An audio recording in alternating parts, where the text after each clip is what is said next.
டேய், இந்த நகைலாம் எப்படி இருக்கு? நல்லா தான் இருக்கு. உங்க மாமா தானே வாங்கி கொடுத்தாரு. ஓ,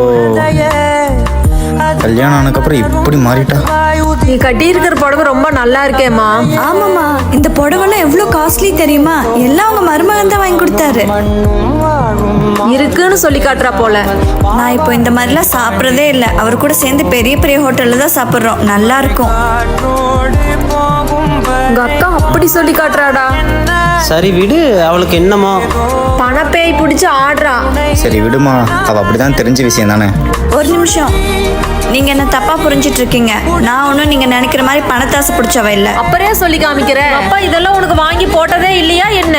நான் சொல்லி காமிச்சது உங்க வயிற்றுல வாங்கி கொட்டிக்கணுன்றக்காக இல்லம்மா. நான் தேடி போன வாழ்க்கை என்ன நல்லா பாத்துக்கிறாங்கன்னு உங்களுக்கு காட்டுறதுக்காக தான். நீங்க இதை பார்த்து மாப்பிள்ளை நல்லா பாத்துக்கிறாரேன்னு சந்தோஷப்படுவீங்கன்னு எதிர்பார்த்தேம்மா. ஆனா நீங்க இப்படி நினைப்பீங்கன்னு சத்தியமா நான் எதிர்பார்க்கல.